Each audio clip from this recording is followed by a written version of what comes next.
नमस्कार, आप देख रहे हैं खबरें धनाधन। मैं हूं राजेंद्र देव। चलिए खबरों के सिलसिले की शुरुआत करते हैं।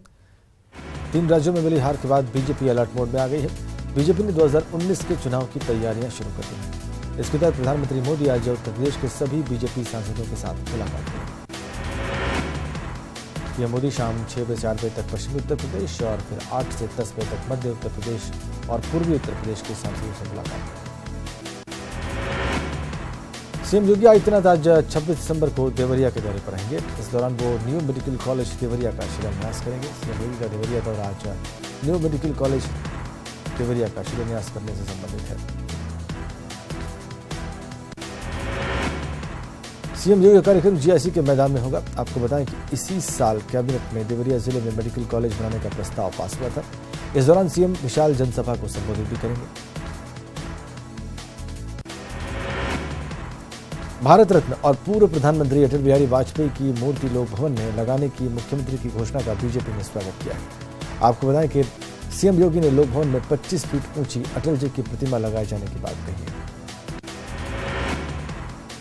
झांसी में एक दिन के दौरे पर आए कैबिनेट मंत्री स्वामी प्रसाद मौर्य ने राम मंदिर मुद्दे पर यू टर्न लेते हुए कहा कि राम मंदिर के निर्माण को लेकर सुप्रीम कोर्ट के फैसले का इंतजार करना चाहिए। वाराणसी में सुशासन दिवस के मौके पर क्वींस कॉलेज में कैंप लगाया गया और इस कैंप में प्रदेश और केंद्र सरकार की योजनाओं से जनता को सीधे लाभ पहुंचाया गया। कांग्रेस नेता प्रमोद तिवारी ने भगवान हनुमान जी की जाति बताने पर भाजपा सरकार पर नाराजगी जाहिर की। उन्होंने कहा कि पहले इंसान को बांटा गया, अब भगवान को जातियों में बांटा जा रहा है। कानपुर में पूर्व केंद्रीय मंत्री और कांग्रेस नेता श्री प्रकाश जायसवाल के नेतृत्व में पार्टी कार्यकर्ताओं ने हनुमान मंदिर में हनुमान चालीसा का पाठ किया। पार्टी कार्यकर्ताओं ने चालीसा पाठ किया और बजरंग बली को सियासत से दूर रखने की अपील की। कैबिनेट मंत्री ओम प्रकाश राजभर ने अपने बलिया दौरे के दौरान पत्रकारों से बात करते हुए मांग की है कि जब सरदार वल्लभ भाई पटेल के नाम से मूर्ति लग सकती है तो महाराजा सुहेलदेव राजभर के नाम से क्यों नहीं डॉक्टर जारी हो सकता। बरेली पहुंचे प्रगतिशील समाजवादी पार्टी लोहिया के राष्ट्रीय अध्यक्ष शिवपाल यादव ने कहा कि हमारा मकसद भाजपा को हटाना है और भाजपा को हटाने के लिए हम गठबंधन के लिए तैयार हैं। उन्होंने यह भी कहा कि उनके बगैर भाजपा को हराना मुश्किल है। मऊ जिले में सुहेलदेव भारतीय समाज पार्टी के कार्यकर्ताओं ने कलेक्ट्रेट पर धरना प्रदर्शन किया। पार्टी कार्यकर्ताओं ने ओबीसी को दिए जा रहे 27% आरक्षण का लाभ सभी वर्गों को देने की बात कही। मंगलवार को बाबरी एक्शन कमेटी की बैठक हुई। बैठक के बाद बाबरी एक्शन कमेटी के कन्वीनर जफरयाब जिलानी ने कहा कि अगर केंद्र सरकार राम मंदिर निर्माण पर कोई ऑर्डिनेंस लाती है तो इसे फौरन सुप्रीम कोर्ट में चैलेंज किया जाएगा। गाजियाबाद के सिंघानी गेट थाने का पेरेंट्स एसोसिएशन के लोगों ने घेराव किया। पेरेंट्स एसोसिएशन का कहना है कि सरकार फीस वृद्धि के मामले में उनकी मांग नहीं सुन रही। अमरोहा में बरेली जोन के अपर पुलिस महानिदेशक प्रेम प्रकाश ने अमरोहा के एसपी के साथ मिलकर शहर की गलियों में पैदल मार्च किया और अमरोहा की कानून व्यवस्था से लेकर शांति व्यवस्था तक का जायजा लिया। इस दौरान एडीजी बरेली जोन प्रेम प्रकाश ने 4 हिस्ट्री शीटर बदमाशों के घर जाकर भी पूछताछ की। नोएडा सेक्टर 62 में सार्वजनिक पार्क में जबरन नमाज पढ़ने के मामले में गौतम बुद्ध नगर के एसपी का बयान आया है। एसपी अजय पाल ने कहा कि जिला प्रशासन ने नमाज पढ़ने की अनुमति नहीं दी थी। नोएडा पुलिस ने सार्वजनिक स्थलों पर बिना जिला प्रशासन की अनुमति के धार्मिक गतिविधियों पर रोक लगा रखी। आपको बता दें कि नोएडा सेक्टर 62 में सार्वजनिक पार्कों में बिना अनुमति नमाज पढ़ने के बाद यह मामला उठा था। जिला प्रशासन की बिना अनुमति लगातार कंपनियों के कर्मचारी धार्मिक गतिविधियां कर रहे थे। प्रयागराज में जूना अखाड़े से निकाले जाने के बाद गोल्डन बाबा ने अखाड़ा समिति पर सनसनीखेज आरोप लगाया है। उनका आरोप है कि जूना अखाड़े के एक पदाधिकारी उनके शिष्य के साथ यौन शोषण करते थे। जब गोल्डन बाबा ने इस पर आपत्ति जताई तो उन्हें निष्कासित कर दिया गया। आगरा में दिन दहाड़े जिंदा जलाकर मारी गई छात्रा के मामले का पुलिस ने खुलासा कर दिया है। एक हफ्ते की जांच के बाद हुए खुलासे में और कोई नहीं बल्कि सगे ताऊ का बेटा आरोपी दोषी निकला। 18 दिसंबर को छात्रा को स्कूल से लौटते वक्त जिंदा जला दिया गया था। उधर आगरा में छात्रा के ताऊ के बेटे ने भी जहर खाकर अपनी जान दे दी थी। बाराबंकी में एक दिल दहला देने वाला हादसा हुआ है। यहाँ के गांव में अवैध रूप से पटाखे बनाए जा रहे थे। पटाखे बनाने के काम में पूरा गांव लगा हुआ था और तभी एक घर से अचानक विस्फोट शुरू हुआ और देखते ही देखते 5 घर इस विस्फोट की जद में आ गए। घटना की जानकारी लगते ही मौके पर पुलिस पहुंची और आनंद फानन में सभी को हॉस्पिटल पहुंचाया गया। धमाके में एक की मौत हो गई जबकि 3 लोग पूरी तरह से जख्मी हुए हैं। फिरोजाबाद में एक गालीबाज दरोगा का ऑडियो सामने आया है, जिसमें दरोगा नाबालिग की शादी की सूचना देने वाले को लगातार धमका रहा है और गालियां दे रहा है। पूरे मामले का ऑडियो वायरल हो गया है। पुलिस के अफसरों ने मामले की जांच सीओ सिटी को सौंपी है। शाहजहांपुर में मंडी सचिव की गुंडई दिखाई दी। यहां पर व्यापारी की दुकान बुलडोजर से गिराने के बाद गल्ला व्यापारियों में आक्रोश फैल गया। आक्रोशित व्यापारियों ने मंडी सचिव कार्यालय में हंगामा करने के बाद गेट के सामने की सड़क पर बैठकर जाम लगाया। कुशीनगर में पुलिस ने सेना में नौकरी दिलाने के नाम पर ठगी करने वाले गिरोह का पर्दाफाश करते हुए 2 लोगों को गिरफ्तार किया है। वहीं गिरोह के 2 सदस्य पुलिस की पकड़ से बाहर हैं। इस गिरोह के तार कई राज्यों तक फैले हुए हैं। झांसी में बेखौफ बदमाशों ने स्कूटी सवार महिला को गोली मारकर गंभीर रूप से जख्मी कर दिया। घायल महिला को पुलिस ने मेडिकल कॉलेज में इलाज के लिए भर्ती कराया और वहां पर उसकी हालत खतरे के बाहर बताई गई। बलरामपुर में भारत नेपाल सीमा पर 6 किलोग्राम चरस के साथ 2 नेपाली तस्करों को गिरफ्तार किया गया है। तस्करों के पास से बरामद चरस की कीमत 2.25 करोड़ रुपए आंकी गई है। पकड़ी गई चरस नेपाल से तस्करी करके भारत लाई जा रही थी। बागपत जनपद में बेखौफ बदमाशों का आतंक दिखाई दिया। यहां पर बाइक सवार एक दंपत्ति पर अज्ञात बदमाशों ने फायरिंग कर दी। इसमें पति गोली लगने से गंभीर रूप से जख्मी हो गया। उसे प्राइवेट हॉस्पिटल में भर्ती कराया गया। बदायूं में बेटे ने अपनी मां को गोली मारकर उसकी हत्या कर दी। घटना के बाद पुलिस ने शव को कब्जे में लेकर पोस्टमार्टम के लिए भेजा है और पिता की तहरीर पर मामला दर्ज कर लिया है। चंदौली में मुगलसराय कोतवाली क्षेत्र के रेलवे कॉलोनी से नाले में एक युवक की लाश मिलने से सनसनी फैल गई। लोगों ने जब शव को देखा तो पुलिस को सूचना दी। मौके पर पहुंची पुलिस ने नाले से शव निकलवाया है। शव के पास से वाराणसी से हावड़ा और हावड़ा से वाराणसी की टिकट मिले हैं। एटा जिला अस्पताल में तैनात वरिष्ठ चिकित्सक और फिजिशियन अरुण कुमार की संदिग्ध परिस्थितियों में मौत हो गई। उनकी मौत की सूचना मिलते ही जिला अस्पताल के चिकित्सकों और स्वास्थ्य महकमे में शोक की लहर दौड़ गई। पश्चिम उत्तर प्रदेश के मेरठ में एक नहर अब खूनी बन चुकी है। इस नहर में पिछले 15 दिनों में कई हादसे हो चुके हैं। इसमें आधा दर्जन से ज्यादा लोग अपनी जान से हाथ धो बैठे हैं। जौनपुर के शाहगंज थाने के आशियाना में छेड़खानी का विरोध करने पर मंचलों ने लड़की और उसके भाई को बेरहमी से पीटा। घटना के बाद घायलों को हॉस्पिटलाइज कराया गया। फतेहपुर जिले के बिंदकी तहसील के आबकारी इंस्पेक्टर जेपी पाल का पैसे लेन देन का वीडियो सोशल मीडिया में वायरल हो गया है। वीडियो वायरल होते ही पूरे विभाग में हड़कंप मच गया। वायरल वीडियो के आधार पर पुलिस जांच और कार्रवाई की बात कह रही है। जौनपुर के मीरगंज पुलिस के हाथ सफलता लगी है। पुलिस ने देर रात गश्त के दौरान पिकअप सवार 4 पशु तस्करों को 9 गायों के साथ गिरफ्तार कर लिया। ये गैंग हथियारों के दम पर दुधारू पशुओं को अपने साथ ले जाते थे। बाराबंकी में पेट्रोल पंप मैनेजर से दिन दहाड़े लाखों की लूट का पुलिस ने खुलासा कर दिया है। पुलिस ने 4 बदमाशों को इस मामले में गिरफ्तार किया है। झांसी में गरौठा थाना इलाके में बीते 1 महीने से छेड़खानी का शिकार पीड़िता ने आरोप लगाते हुए कहा कि गांव में रहने वाले दबंग उसके साथ आए दिन छेड़छाड़ करते थे। इसका विरोध करने पर दबंग उसके साथ और परिवार के साथ मारपीट करने लगे। इस मामले पर पुलिस ने कार्रवाई की बात कही है। सीतापुर के रेउसा में दुकान मालिक के बेटे और उसके मकान में रह रहे किराएदार के बीच बेंच पर बैठने को लेकर विवाद हो गया। इसमें विवाद बढ़ने पर किराएदार ने दूसरे युवक पर तेजाब फेंक दिया। मैनपुरी में एक महिला ने दूसरों को फंसाने के लिए अपने ही घर में आग लगा दी। इतना ही नहीं, उसने अपने विरोधी पक्ष पर भी छेड़खानी का आरोप लगाया, लेकिन वो अपने मकसद में कामयाब होती इससे पहले उसकी इस करतूत का वीडियो वायरल हो गया। पुलिस जांच कर रही है। भदोही के ककराही गोपीगंज इलाके में स्थित कस्तूरबा गांधी बालिका आवासीय विद्यालय में छात्रावास में रहने वाली बच्चियों से काम कराने का मामला सामने आया है। इससे संबंधित एक वीडियो भी वायरल हुआ है, जिसमें एक बच्ची टॉयलेट साफ करती दिखाई दे रही है। बांदा में पुलिस को चुनौती देने वाली घटना देखने को मिली। यहां पर दबंग ने दहशत फैलाने के लिए अपने घर से फायरिंग की। फायरिंग में एक किशोरी को गोली लग गई। दबंग ने पुलिस पर फायरिंग की। पुलिस ने दबंग को फायरिंग करते हुए गिरफ्तार कर लिया। कौशाम्बी के कोखराज थाना इलाके में नाले के किनारे बच्ची समेत महिला का शव मिलने से हड़कंप मच गया। हत्यारों ने शव की शिनाख्त मिटाने के लिए तेजाब से चेहरा जलाने की भी कोशिश की। सूचना पर पहुंची पुलिस मामले की जांच कर रही। इलाहाबाद केंद्रीय विश्वविद्यालय में रैगिंग का सनसनीखेज मामला सामने आया है। हिंदू हॉस्टल में रैगिंग का विरोध करने पर बीए सेकेंड ईयर के एक छात्र को प्रताड़ित किया गया। आरोप है कि पीड़ित के साथ सेक्सुअल हैरेसमेंट किया गया और गर्म चाकू से उसे गोदा गया। घटना के बाद पीड़ित छात्र ने चीफ डॉक्टर से पूरे मामले की शिकायत की। यूनिवर्सिटी प्रशासन ने इस मामले में 2 आरोपियों के खिलाफ नामजद एफआईआर दर्ज करा दी है। पुलिस ने मामले की जांच शुरू कर दी है। मामला 21 दिसंबर की रात का बताया जा रहा है। वहीं केस दर्ज होने के बाद से आरोपी छात्र फरार हो गए हैं। रैगिंग के मामले के सामने आने के बाद यूनिवर्सिटी प्रशासन ने दोनों ही आरोपी छात्रों का हॉस्टल का अवैध रहने वाला बताया है।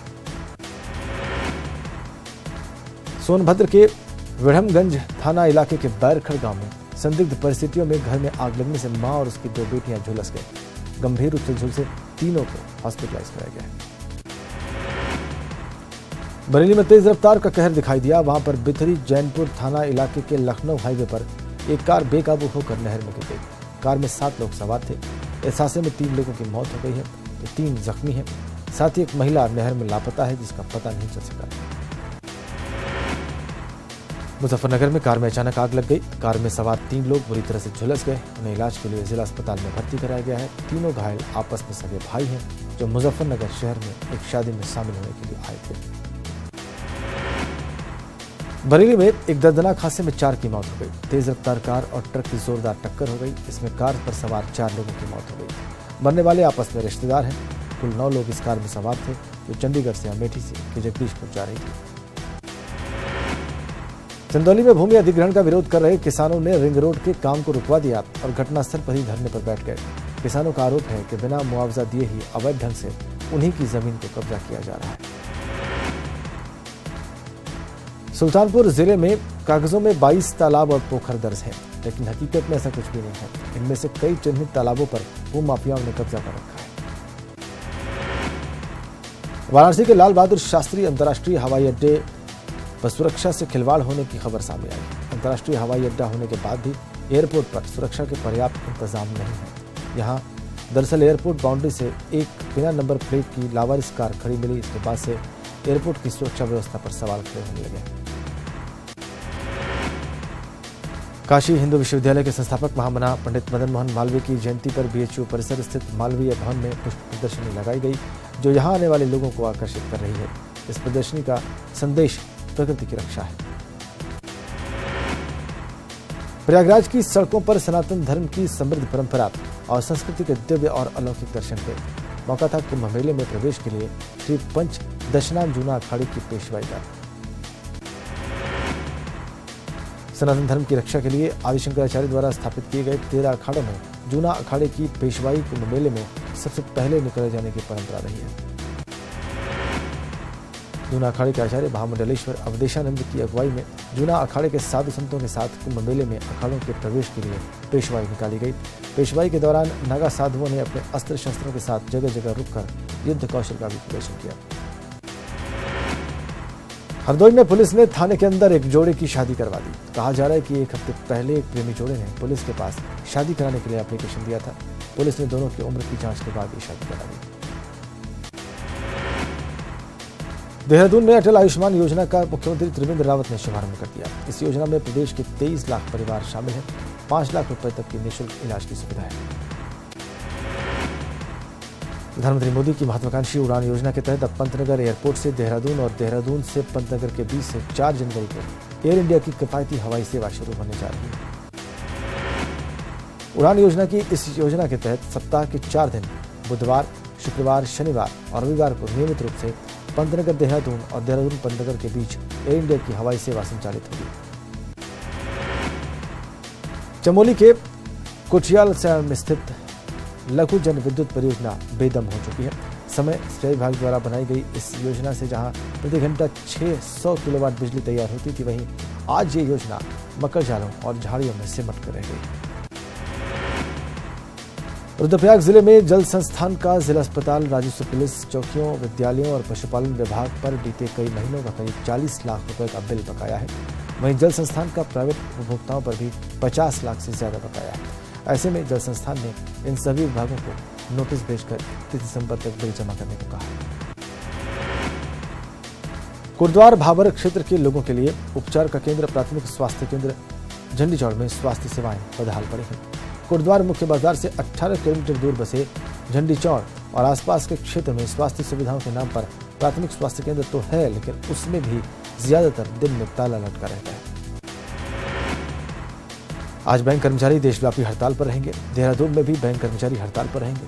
पूरे देश में करीब 10 लाख कर्मचारी हड़ताल पर रहेंगे। बैंककर्मी छोटे बैंकों के विलय को लेकर नाराज हैं और इसी वजह से वो हड़ताल पर रहेंगे। छत्तीसगढ़ में सीएम भूपेश बघेल के मंत्रिमंडल का विस्तार हो गया है।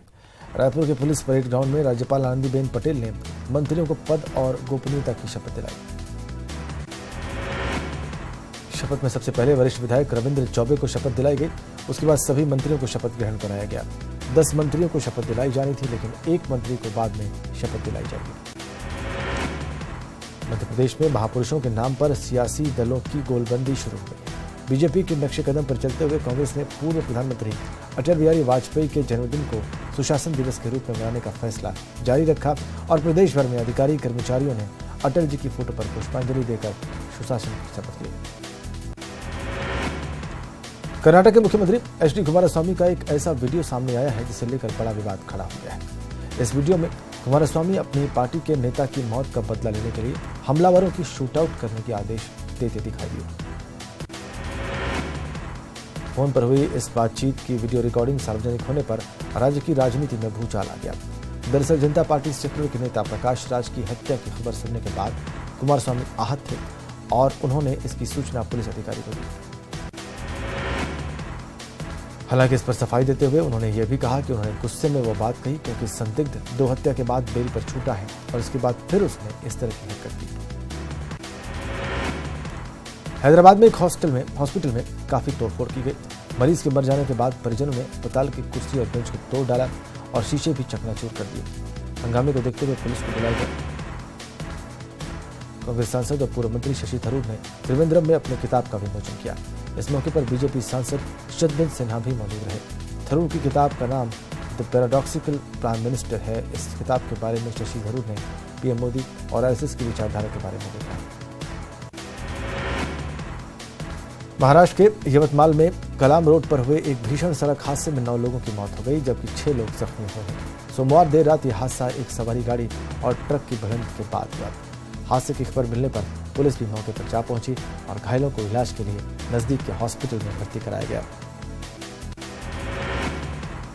हादसे की एक और खबर गुजरात के नवसारी से है। वहां पर राज्य परिवहन के बस स्टैंड में हुए हादसे में 3 लोगों की मौत हो गई, जबकि एक गंभीर रूप से जख्मी हो गया। हादसा उस वक्त हुआ जब राज्य परिवहन की बस के ब्रेक फेल हो गए और उसने बस स्टैंड पर इंतजार कर रहे 4 लोगों को कुचल डाला। थाने पुलिस ने दाऊद इब्राहिम के गैंग के रहे एक अपराधी को गिरफ्तार कर लिया है। उसका नाम मोहम्मद मानिक है। पुलिस ने 1991 में हैदर नाम के शख्स की हत्या की थी। इसके बाद वो जाली पासपोर्ट के जरिए इंडिया से फरार हो गया था। इस पर कई मामले दर्ज हैं। मुंबई के दादर रेलवे स्टेशन पर एक प्लेटफॉर्म पर ही महिला की डिलीवरी हो गई। मौके पर पहुंची महिला पुलिस ने किसी तरह चादरों से ढककर महिला की डिलीवरी कराई। प्लेटफॉर्म पर लगे सीसीटीवी कैमरे में पूरा वाकया कैद हो गया। रेलवे स्टेशन पर महिला को मेडिकल सेवाएं नहीं मिलना बड़े सवाल खड़े कर गया। हिमाचल के शिमला में सैलानी इन दिनों आइस स्केटिंग का मजा ले रहे हैं। बड़ी संख्या में सैलानी पहाड़ों पर बर्फबारी देखने के लिए पहुंचे हैं। ऐसे में आइस स्केटिंग का रोमांच साथ साथ लिया जा रहा है। भारतीय सेना ने अपनी तरह का एक विश्व रिकॉर्ड बनाया है। सेना के पायलट और टेक्नीशियंस ने सफलतापूर्वक एक ऐसे हेलीकॉप्टर को रिकवर किया जो सियाचिन ग्लेशियर में 18,000 फीट की ऊंचाई पर बर्फ में अटका हुआ था। समाजसेवी और वन्य जीव संरक्षण आंदोलन चलाने वाले बाबा आमटे के जन्मदिन के मौके पर गूगल ने डूडल के जरिए उन्हें याद किया। डॉक्टर मुरलीधर देवीदास आमटे, जो आगे चलकर बाबा आमटे कहलाए, उनका जन्म 26 दिसंबर 1914 को हुआ था और उनका निधन 9 फरवरी 2008 को हुआ। आज सार्वजनिक क्षेत्र के बैंकों के करीब 10 लाख कर्मचारी हड़ताल पर रहेंगे। ऐसे में लोगों को भारी परेशानी का सामना करना पड़ सकता है। यह हड़ताल विजया बैंक और देना बैंक के बैंक ऑफ बड़ौदा में प्रस्तावित विलय के खिलाफ बुलाई गई है। 1 सप्ताह से भी कम समय में ये दूसरी बैंक हड़ताल है।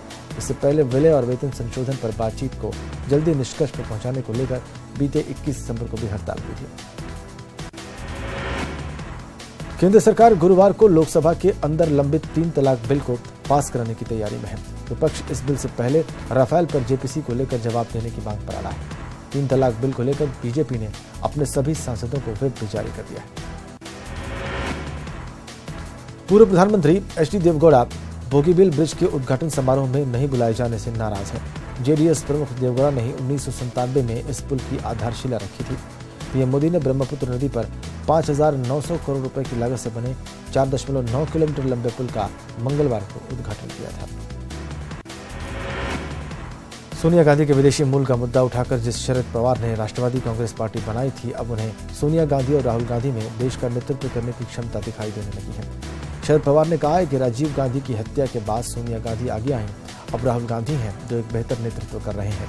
मंगलवार को सतारा में अमृत महोत्सव के दौरान शरद पवार ने पीएम मोदी पर भी निशाना साधा और कहा कि पिछले 4.5 साल से सत्ता में रहते हुए उन्हें कभी राम का नाम नहीं याद आया और इन 4 सालों में विकास का सपना दिखाने वाले ने कोई काम भी नहीं किया। छत्तीसगढ़ के कोरबा में एसीसीएल मानिकपुर कॉलोनी के पास हाथियों की मौजूदगी से पूरे इलाके में हड़कंप मच गया। बच्चे के साथ एक खतरी ने कॉलोनी की नर्सरी में डेरा डाला हुआ है। वन विभाग की टीम इनकी मॉनिटरिंग कर रही है। इंडोनेशिया के ज्वालामुखी द्वीप सुंडा में सुनामी से मरने वालों की संख्या बढ़कर 470 के पार पहुंच गई है। आपदा प्रबंधन एजेंसी के मुताबिक घायलों की संख्या भी 1400 के पार जा पहुंची है, जबकि 120 से ज्यादा लोग घायल बताए जा रहे हैं। वहीं सुनामी से 500 से ज्यादा इमारतों को भारी नुकसान पहुंचा है। भूगर्भ वैज्ञानिकों ने आगाह करते हुए कहा है कि खतरा अभी टला नहीं है और यहां फिर से सुनामी आ सकती है। हमारी पहुंच आपकी ताकत है। अब न्यूज़ 18 यूपी देखने के लिए आप लॉग ऑन करिए news18up.com। हमारा फेसबुक पेज है /news18up, ट्विटर हैंडल है @news18up और हमारा यूट्यूब चैनल है /news18up उत्तराखंड। ऐसे ही न्यूज़ 18 उत्तराखंड देखने के लिए आप लॉग ऑन कर सकते हैं news18uk.com। फेसबुक पेज है /news18uk और यूट्यूब चैनल है /news18up उत्तराखंड। आप देख रहे थे खबरें दरादर। धन्यवाद।